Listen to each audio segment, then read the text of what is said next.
डिम्पल, अरे मैंने मना किया है ना कि दीवार को गंदा नहीं करना, नहीं लिखना है दीवार पर। मम्मी मुझे बहुत सारा लिखना है और वो कॉपी में नहीं आएगा, इसलिए मैंने दीवार पे लिखा। चलो मम्मी अब आप भी बोलो। अ से अनार, आ से आम। अ से अनार, आ से आम। और मम्मी पकड़ेगी डिम्पल के कान। अरे अरे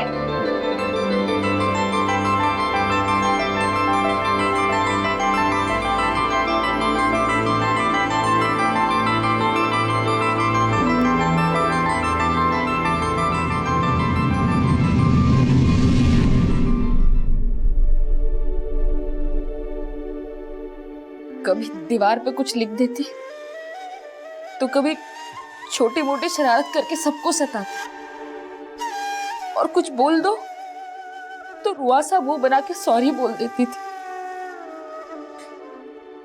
लेकिन अब उसकी सारी शरारत बर्दाश्त कर लेंगे हम। पता नहीं तितली की तरह कहाँ उड़ गए। चिड़िया उड़, बंदर उड़, एरोप्लेन उड़, टीवी उड़। पापा अब आपको पनिशमेंट मिलेगी। ओके ठीक है, क्या पनिशमेंट देना आपको? अब आपको डांस करना पड़ेगा। डांस? हमें और वो भी आपको लेडीज डांस करना पड़ेगा।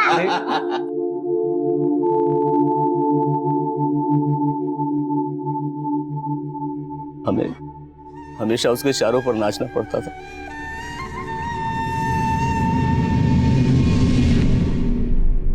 कभी हाथ खींच कर कहती थी पापा पापा मार्केट चलो ना मेरे साथ, और कभी अपने पास बिठा लेती थी, बोलती थी पापा मेरा मनपसंद कार्टून देखो ना।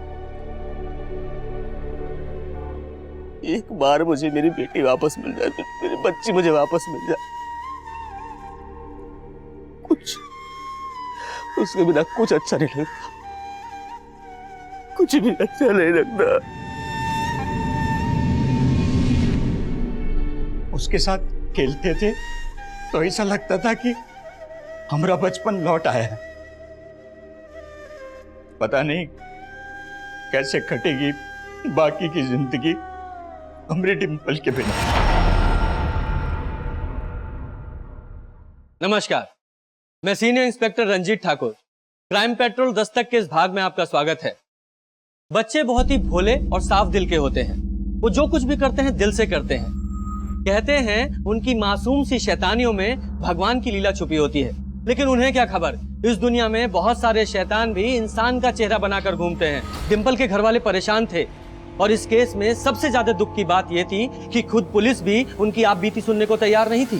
साहब मेरी बेटी मिसिंग हो गई, पता नहीं कहाँ चली गई। साहब रिपोर्ट लिखवानी।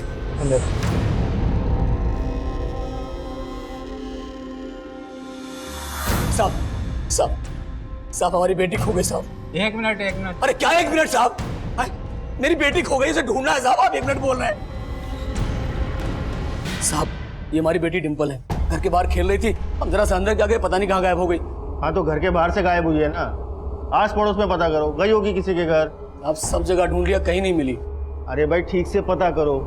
अभी कुछ दिन पहले एक बच्ची की मिसिंग कंप्लेंट आई थी, उसके लिए हमने पूरा शहर छान मारा, लेकिन मिली कहाँ पर? अपने ही रिश्तेदार के घर में बैठ के आराम से टीवी देख रही थी। इसलिए बोल रहा हूँ ठीक से पता करो। साहब हम आपसे कह रहे हैं ना, हमने सब जगह ढूंढ लिया है। और साहब 6 साल की बच्ची है, वो अपने मन से कहाँ चली जाएगी। साहब आप जल्दी कीजिए ना, नहीं तो पता नहीं क्या हो जाएगा उसके साथ। क्या हो जाएगा से क्या मतलब? अरे साहब समय क्यों खराब कर रहे हैं, तो जल्दी करिए ना। अब तू सिखाएगा हमें हमारा काम? हाँ तुझे क्या लगता है हम यहाँ निठल्ले बैठे हैं, हमें कोई और काम नहीं है? चल भाग यहाँ से।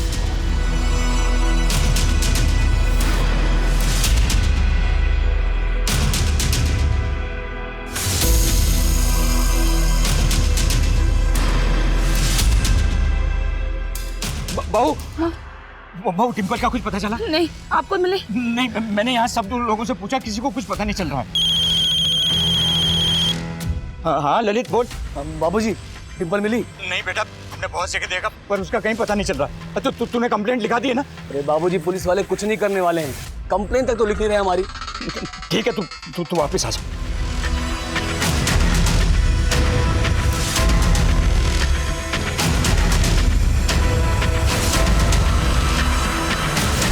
हमारी बेटी डिम्पल कहीं खो गई है। वो सिर्फ 6 साल की है। उसने पीले रंग का फ्रॉक पहना था। जब वो कोई किसी को उसके बारे में कुछ भी पता चले तो हमें बताइए। एक माँ आप सबसे विनती करती, मेरी बच्ची को ढूंढ दीजिए। हमारी डिम्पल को ढूंढने वाले को 50,000 रुपए का इनाम दिया जाएगा, और अगर किसी ने डिम्पल को अगवा किया है तो वो भी बिना डर के हमारे सामने आए, उसकी हर मांग को पूरा करने की कोशिश करेंगे। ये हमारी डिम्पी है। अगर किसी को भी कहीं भी मिले तो हमसे आकर मिलिए। हमारा पता है 45/66 जयंत गार्डन, गया, बिहार। हमारा मोबाइल नंबर है 96-280। किसी कुछ भी पता चले तो आपसे विनती करते हैं कि हमें जरूर बताइए।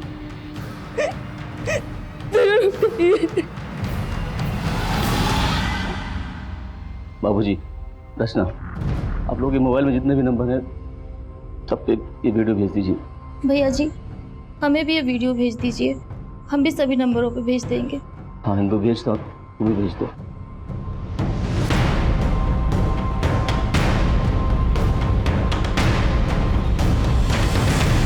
पुलिस प्रशासन! पुलिस प्रशासन! पुलिस प्रशासन! डिम्पल का वीडियो सोशल मीडिया पर वायरल होते ही पूरा कस्बा उनके परिवार के साथ खड़ा हो गया है, और डिम्पल के परिवार वाले पुलिस पर आरोप लगा रहे हैं कि पुलिस ने अभी तक डिम्पल मिसिंग केस में कोई FIR नहीं लिखी है।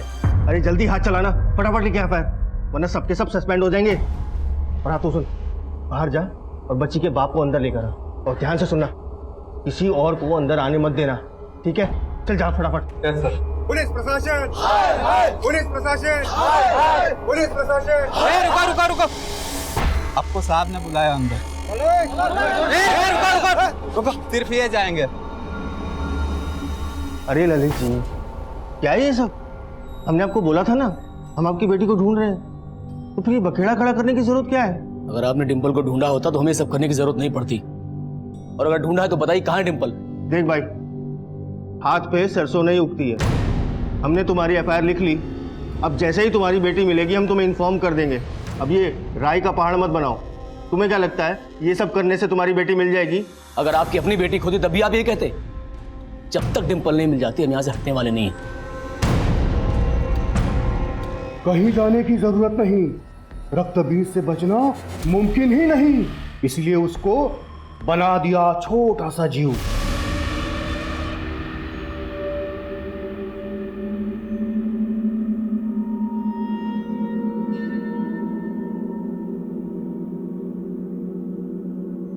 फातिमा, फातिमा, कहाँ चली गई ये लड़की?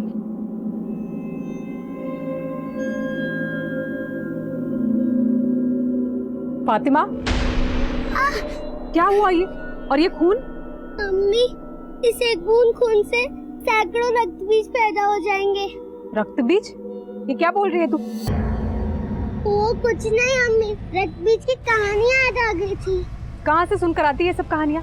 हाँ, चलो अभी स्कूल के लिए देर हो रही है, जल्दी से तैयार हो जाओ। नहीं अम्मी, हमें स्कूल नहीं जाना, हमारी तबीयत ठीक नहीं लग रही है, हम सोने जा रहे हैं।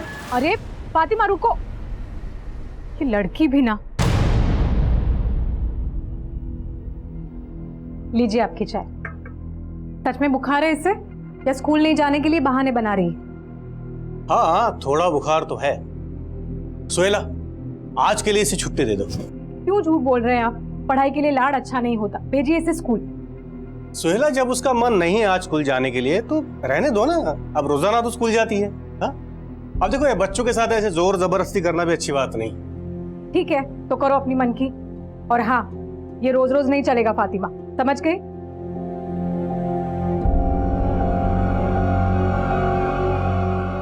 बेटा तुम इतने चुपचाप क्यों?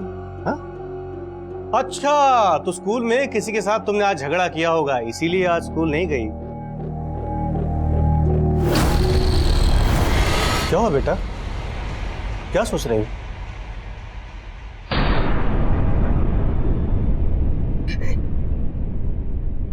अरे क्या निकम्मी पुलिस है बाबूजी, कान पर जू तो नहीं रह रही, समझ में नहीं आता है क्या करूं। देखिए हमको कुछ नहीं पता, हमें हमारे डिंपल चाहिए बस। ललित भैया, वहाँ कचरा पेटी के पास बहुत सारी भीड़ जमा है, जल्दी चलिए। क्या?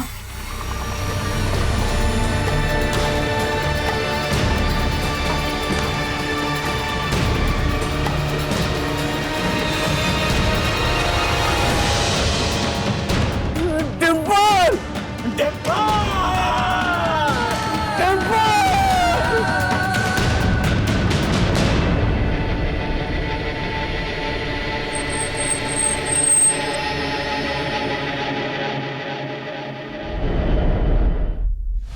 तुम्हारी वजह से हमारी डिंपल को छूट गई। संभाल के औकात में अपने। क्या जवान संभाल के, सब तुम्हारी गलती है। समय होते हुए ढूंढा दूर, डिंपल के साथ ऐसा नहीं होता। मारो इनको, मारो इनको, मारो इनको, मारो इनको,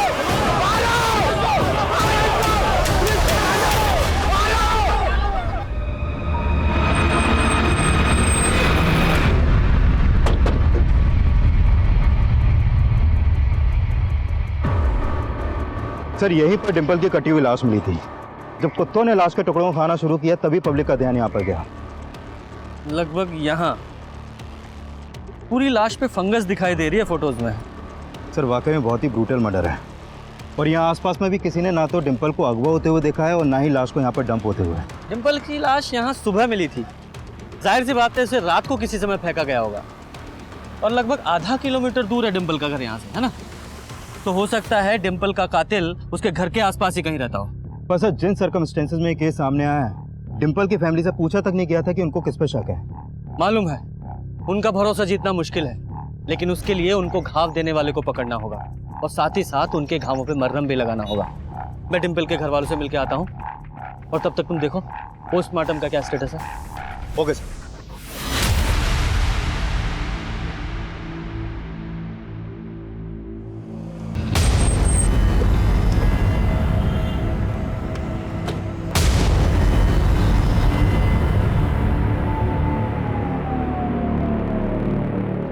जब हमको जरूरत था तब कहाँ थे आप लोग?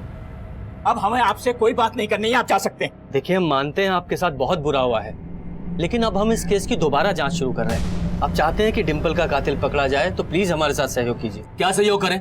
देखिए हमें हमारे हाल पे छोड़ दीजिए और जाइए यहाँ से। आप नहीं छोड़ सकते। एक भूल सी बच्ची के साथ इतनी बर्बरता करने वाला कातिल आप नहीं चाहते पकड़ा जाए? आप विस्तार से बताइए, डिंपल को आखिरी बार आप लोगों ने कब और कहां देखा था? उसने उसे नहला के तैयार किया था। ये हो गए बात, अब हम लगा देते हैं क्लिप, है ना? मम्मी इस ड्रेस के साथ तो येलो क्लिप चाहेगी, येलो क्लिप दो ना। अब तुमने येलो वाली क्लिप तो खो दी, मैं कहाँ से लाऊं? चलो अब ये वाला लगा लो। नहीं मम्मी मैचिंग खराब हो जाएगी। अच्छा बाबा करती हूँ तुम्हारी मैचिंग, वरना पूरा घर सर पे उठा लूं।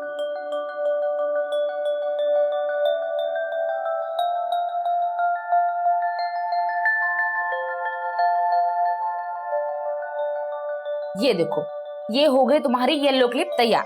खुश? लाओ। मम्मी आप तो बहुत स्मार्ट हो, पर अभी पापा के शर्ट का क्या होगा? मेरी माँ तुम अपनी फिक्र करो। हमका क्या फिक्र, हम तो चले खेलने। ये बोल आराम से।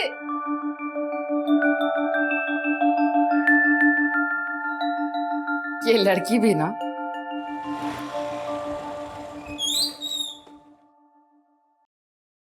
डिंपल कब से खेल रही हो? अरे पापा बस 2 मिनट में आई। चलो फटाफट अंदर आ जाओ, आ जाओ, शाम हो रही है।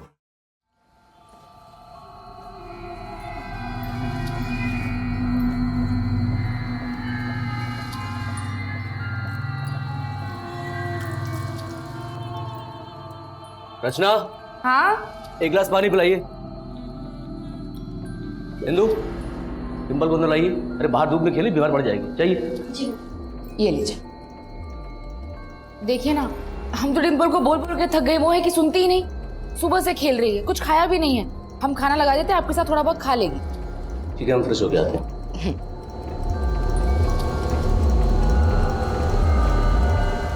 रचना, जी डिम्पल नहीं आई अभी तक। वो इंदु गई है बुलाने। अरे उसे गए 10 मिनट हो चुका है। ललित भैया डिम्पल कहीं नहीं मिल रही है। कहीं नहीं मिल रही? अरे यही बाहर तो खेल रही थी। हम गए थे बाहर, नहीं है, आसपास भी देखा तो नहीं मिल रही है। नहीं मिल रही?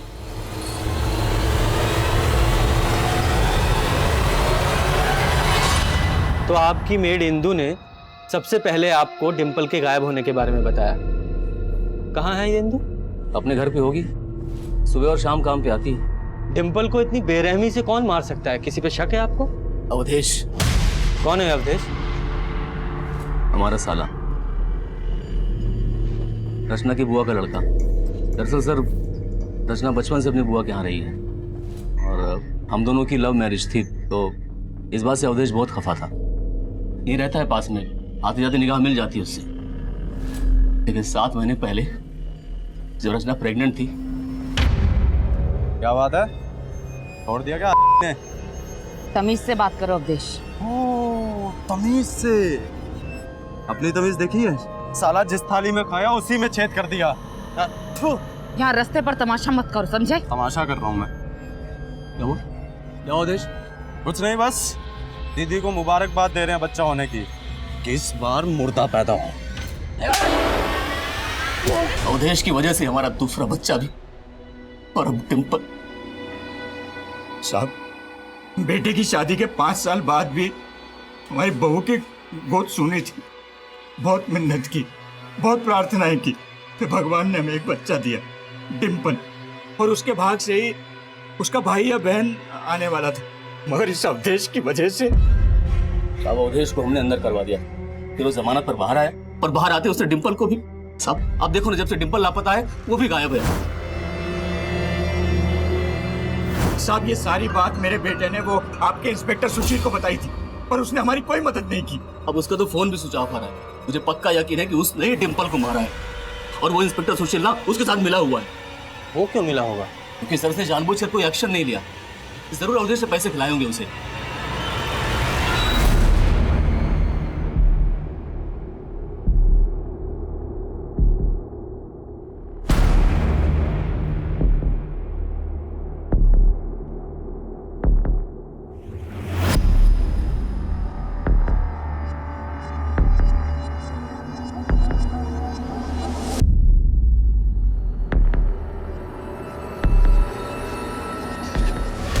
अच्छा, मैंने चेक किया, अवधेश के घर में काफी दिनों से ताला लगा है और उसका फोन भी बंद आ रहा है। और डिम्पल के घर वालों का कहना है कि एसआई सुशील ने इस अवधेश को बचाने की कोशिश की थी। सर, मैं एक काम करता हूँ, पता करता हूँ कि अवधेश और इस एसआई सुशील के बीच में क्या कनेक्शन है। वैसे मैंने अवधेश का फोन नंबर और उसके फोन का IMEI नंबर सर्विलेंस पे डलवा दिया है। गुड। डिम्पल के फादर ललित का कहना है कि उन्होंने डिम्पल को घर के बाहर खेलते हुए देखा था, और जब उन्होंने अपनी मेड इंदु से कहा कि वो डिम्पल को घर के अंदर ले आए, तो मेड ने तुरंत आकर कहा कि वो खो गई है। मतलब उसका कहना है कि डिम्पल सिर्फ चंद मिनटों में घर के बाहर से गायब हो गई। यही बात खटक रही है। इस इंदु को भी समझना पड़ेगा। आने बुलाओ। चल। फातिमा, फातिमा बेटा, उठ जाओ बेटा। फातिमा, 2 बज गए, चलो उठो बेटा। फातिमा बेटा, क्या हुआ बताओ। देखो बेटा, डरो मत, आपके साथ किसी ने कुछ गलत किया है। कौन है बेटा, बताओ। रक्त बीज। रक्त बीज? वो नहीं।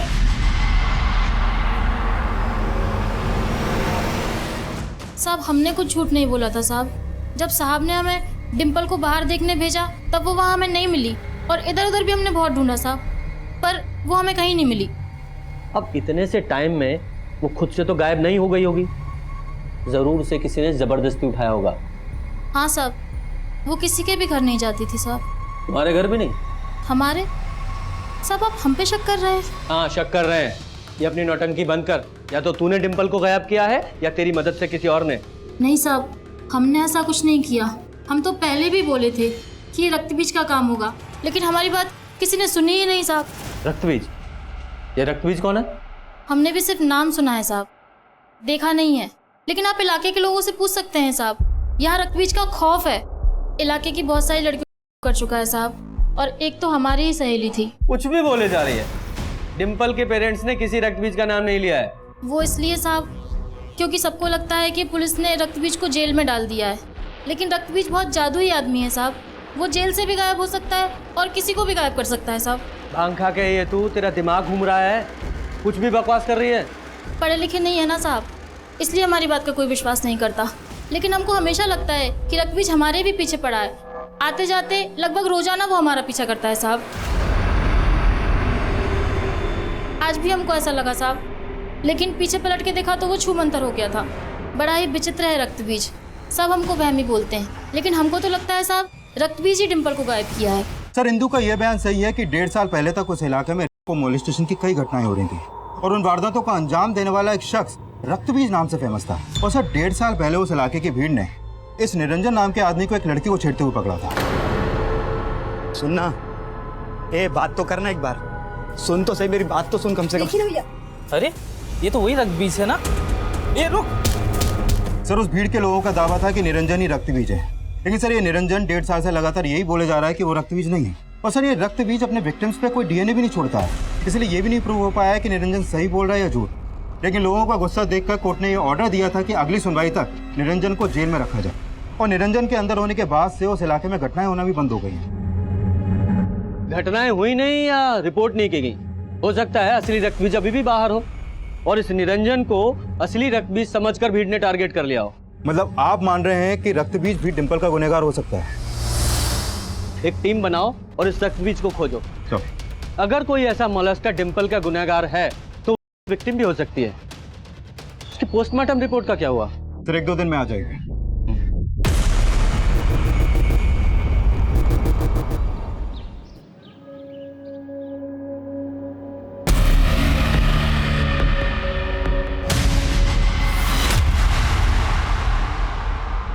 सुष्मिता बार बार पीछे क्यों दिख रही है? कुछ नहीं, बात कर।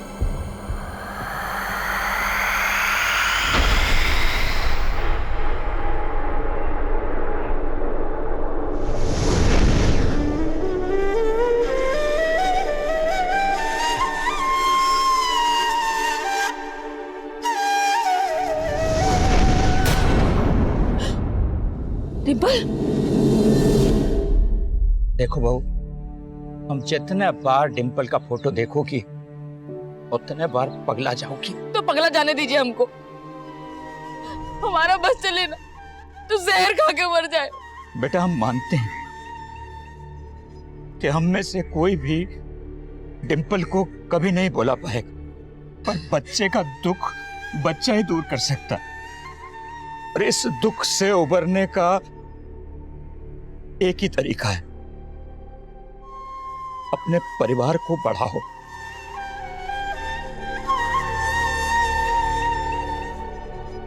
बेटा, हमारी जिंदगी तो कट गई, पर तुम दोनों बिना संतान के अपना बुढ़ापा कैसे काटोगे?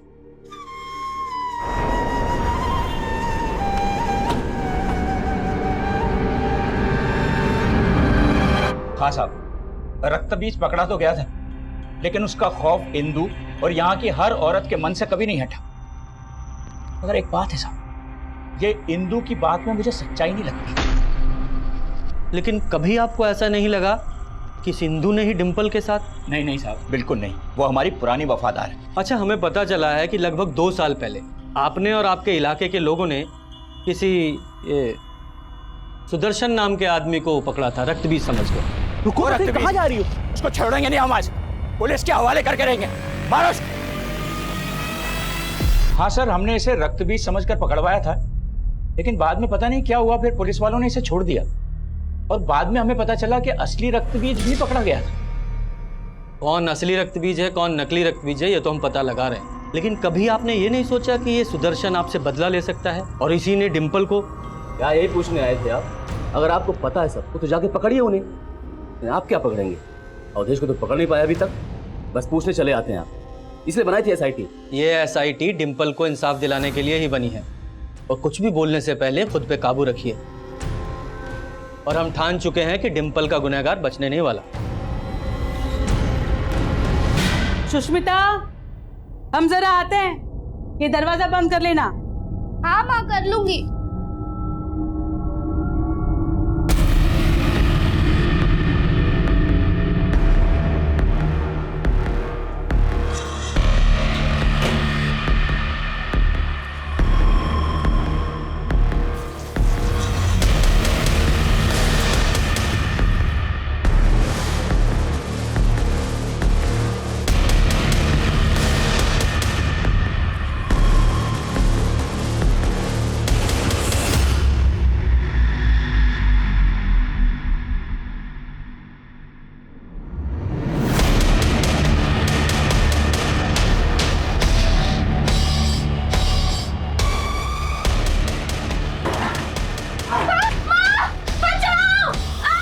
सुष्मिता सुष्मिता सुष्मिता सुष्मिता सुष्मिता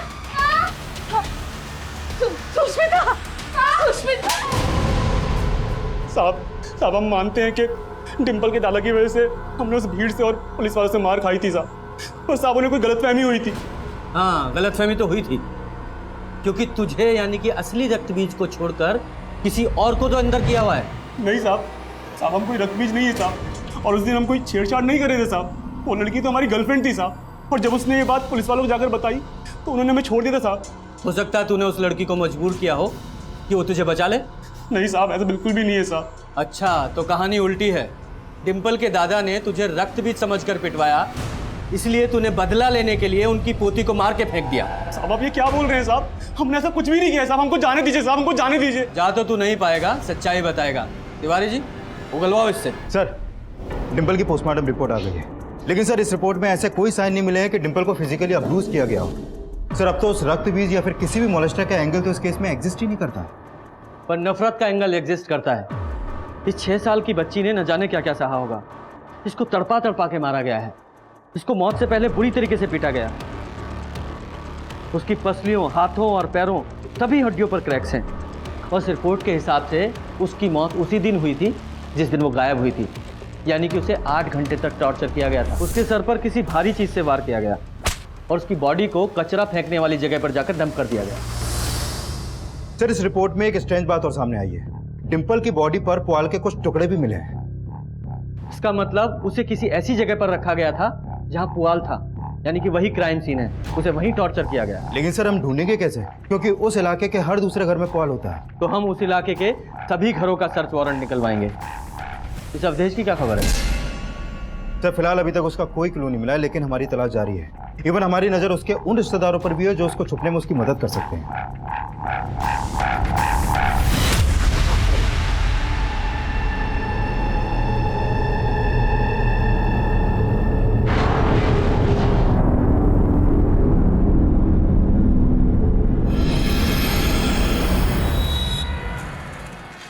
सुष्मिता उठो बेटा, सुबह हो गई।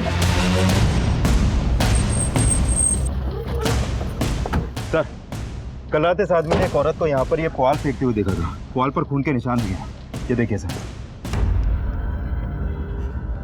उस औरत को पहचानते हो?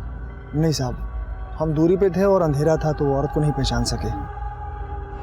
डिंपल की बॉडी 1 हफ्ते पहले डंप की गई थी, और इस आदमी ने उस औरत को कल रात को ये पुआल फेंकते हुए देखा। आपका मतलब ये ब्लड किसी और का है? हो सकता है, लेकिन फिर भी तुम इस ब्लड को डिंपल के ब्लड ग्रुप से मैच करा के देखो, और जल्दी से पता लगाने की कोशिश करो कि वो औरत कौन है जिसने ये पुआल रात को यहाँ फेंका। Excuse me sir. हेलो, ठीक है सर। अवधेश को पटना में देखा गया, और पटना के जिस एरिया में उसे देखा गया उस एरिया में उसके एक मौसा रहते हैं। उठवाओ उस अवधेश को।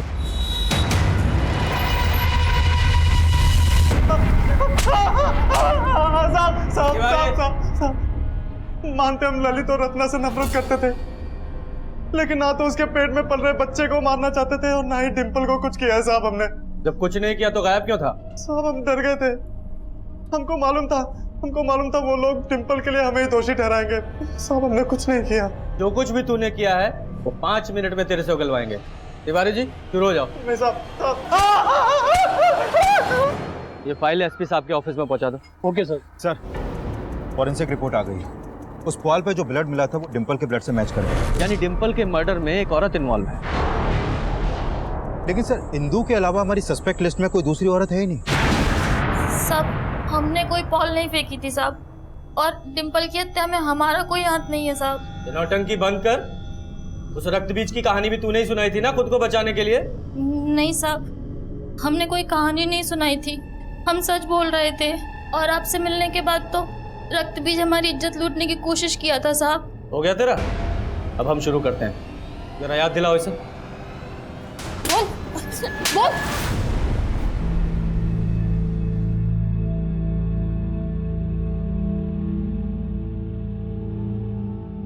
रचना कुछ खा लो।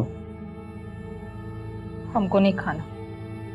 देखो खाओगी नहीं तो बीमार पड़ जाओगी, खा लो। ललित, इंदु को पुलिस ने गिरफ्तार कर लिया है और अवधेश ने फिर से अर्जी लगाई है जमानत के लिए। सर ना तो अवधेश कुछ उगल रहा है और ना ही इंदु। सर हमने इंदु के घर की भी तलाशी ली थी, लेकिन वहां पर ऐसे कोई भी ब्लड ट्रेसेस नहीं मिले। अगर वो औरत इंदु नहीं थी फिर कौन हो सकती है जिसने वो पुआल फेंका और जिस पर डिंपल का ब्लड मिला? उस एरिया में लगभग 50-60 घर होंगे और आई एम श्योर वो औरत वहीं कहीं रहती होगी। एक काम करो, वहां रहने वाली सभी फैमिलीज की एक लिस्ट बनाओ और चेक करने की कोशिश करो कि वो ऐसी कौन सी फैमिली है जिसके पास डिंपल की हत्या का मोटिव हो। चलो सर।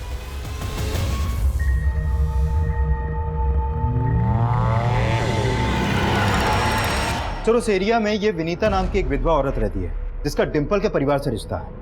क्या रिश्ता है? सर ये विनीता डिंपल के दादा विश्वनाथ की भतीजी है और पिछले 2 सालों से इन दोनों परिवारों के बीच में बोलचाल बंद है। लेकिन सर हैरानी की बात तो यह है कि विनीता की एक बेटी थी सुष्मिता, जो रक्तबीज की विक्टिम थी। सर एक्चुअली 2 साल पहले सुष्मिता का हुआ था, जिसके बाद इसने सुसाइड कर लिया था और तभी से इन दोनों परिवारों के बीच में बोलचाल बंद है। ये सुष्मिता तो विक्टिम थी ना रक्तबीज की, फिर इसकी माँ ने डिंपल के परिवार से बोलचाल क्यों बंद कर दी थी? हाँ सर, सुष्मिता उस रक्त बीज के खौफ में जी रही थी और इसीलिए विनीता सुष्मिता की शादी 16 बरस की उम्र में ही करा देना चाहती थी। मेरे ललित ने इस बात का विरोध किया था।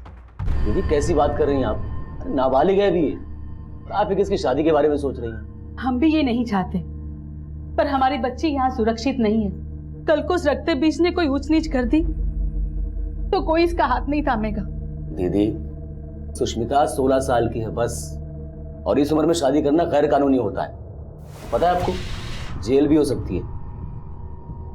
सर हमने तो अच्छे के लिए सलाह दी थी, लेकिन फिर उस रक्तबीज ने सुष्मिता का कर दिया। उसके बाद उसने आत्महत्या कर ली और दीदी को लगा कि हमने उनकी बेटी को छीन लिया है।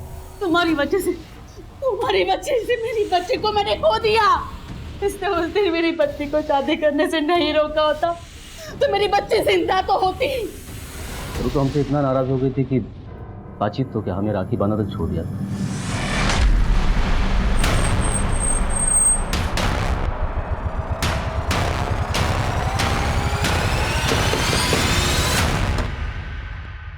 जी साहब। विकास, पूरा घर को सर्च करो। चलो साहब हुआ क्या है? लेकिन पता चल जाएगा।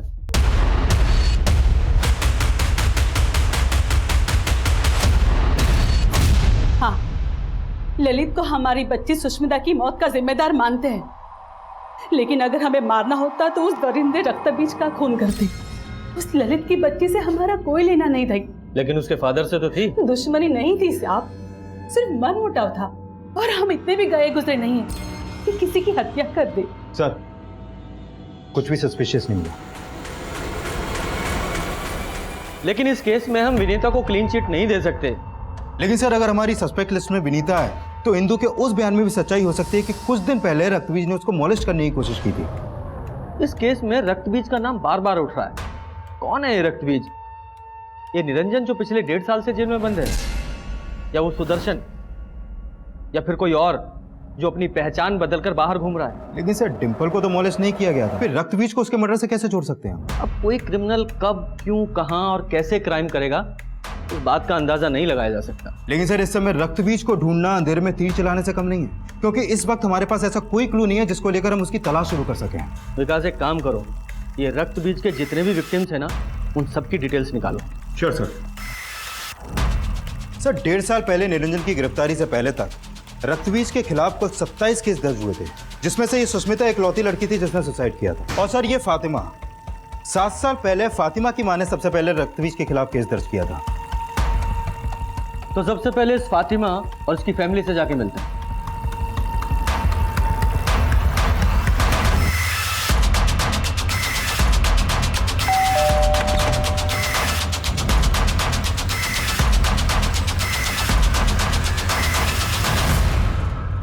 साहब उस हादसे के बाद मेरी फातिमा इतना टूट गई थी, हमारा दिल ही जानता है कि हमने उसे कैसे संभाला है।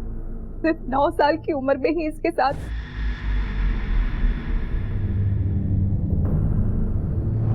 फातिमा बेटा देखो, हम जानते हैं तुम दोबारा से वो सब कुछ नहीं याद करना चाहती, लेकिन क्या अभी तक तुम्हें कोई अंदाजा नहीं है कि वो कौन था?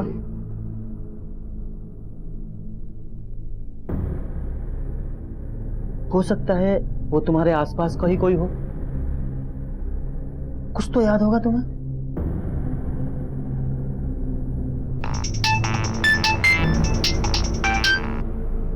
हाँ गुप्ता जी बोलो। सर, जिस एरिया में वो पुआल मिली थी उस एरिया में एक मुजाहिब नाम का आदमी रहता है और पता चला है कि उस मुजाहिब का डिंपल के दादा से कोई पुराना कनेक्शन है। कैसा कनेक्शन? सर हमारा ब्याज का धंधा है। हमने मुजाहिब को 1 लाख रुपया दिया था ब्याज पर। और उसने वो पैसा आपको वापस लौटाया? लौटाया, थोड़ी देर की पर लौटाया। सूद समेत उसने लौटा दिया। हाँ गुप्ता जी बोलो। सर, मैंने इस मुजाहिब के बारे में पता किया। वो उस इलाके में अपनी बीवी के साथ रहता है। सर, मुजाहिब की बीवी वसीम की कजन है। ये वसीम कौन है? सर, ये वसीम फातिमा का फादर है जो रक्त बीज की पहली विक्टिम थी। सर, ये वसीम और मुजाहिब जीजा साले हैं। लेकिन इन सब का डिंपल मर्डर केस से क्या लेने देना है?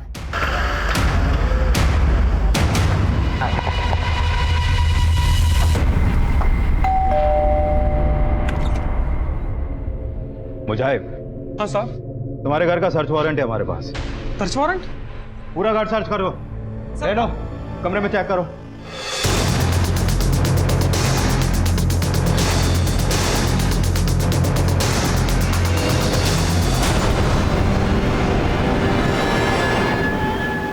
सर, इस पुआल से ये फाइल मिली है।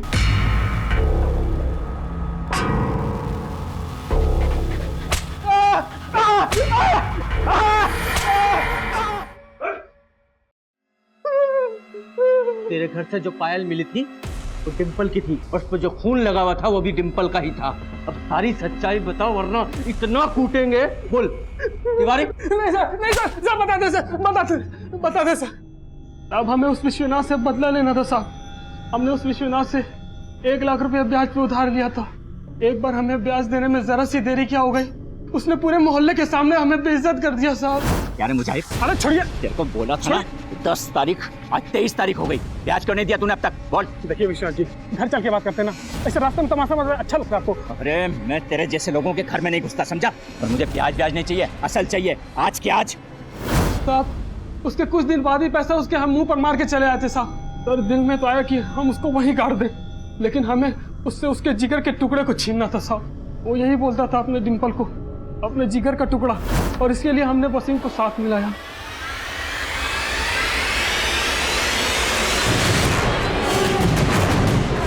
हमने उसकी लाश उसी रात ठिकाने लगा दी थी, लेकिन अगले दिन देखा डिंपल के खून के धब्बे पुआल और घर में रह गए थे। इसीलिए हमने उस पुआल को देर से जला के फेंकने की कोशिश की थी सर।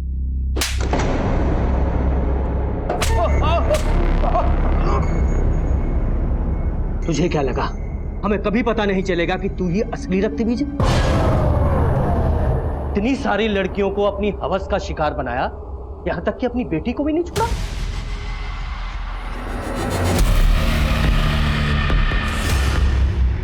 और इतने सालों तक अपनी बीवी को भी डरा धमका के रखा ताकि वो तेरी इस नीचता के बारे में किसी को बता ना सके। और वो तेरा साला मुजाहिब, वो तेरे बारे में सब कुछ जानता था, इसलिए उसके ब्लैकमेल करने पर तूने डिंपल को अगवा करने में उसका साथ दिया। तेरे जैसा नीच और कुकर्मी इंसान इस पूरी दुनिया में नहीं मिलेगा।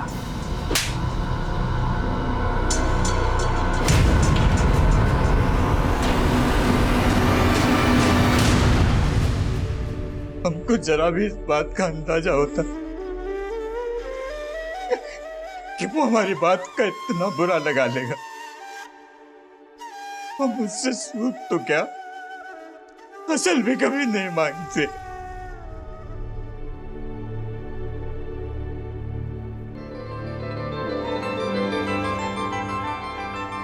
कहते हैं बच्चों की मासूमियत और उनकी निश्चल हंसी किसी का भी दिल पिघला सकती है, लेकिन अफसोस इस पूरे अपराध में मुजाहिब का साथ उसकी बीवी ने भी दिया था। वहीं 10,000 जैसी मामूली रकम के लिए विश्वनाथ ने अपने और अपने परिवार के लिए एक घातक दुश्मन खड़ा कर लिया था, और इस दस्तक का उन्हें पता तक नहीं चला। वसीम जो रक्त बीज बनकर कस्बे की कई लड़कियों के साथ साथ अपनी बेटी फातिमा को भी अपना शिकार बना चुका था, उसका बचाव खुद उसकी पत्नी सुहेला कर रही थी, जो सब कुछ जानकर भी चुप थी। ऐसे समाज में हमारा परिवार, हमारे बच्चे तब तक सुरक्षित नहीं है जब तक छोटी से छोटी दस्तक भी हमारा ध्यान अपनी ओर ना खींचे। आज के लिए बस इतना ही। देखते रहिए क्राइम पेट्रोल दस्तक, क्योंकि मकसद बताना नहीं, बचाना है। जय हिंद।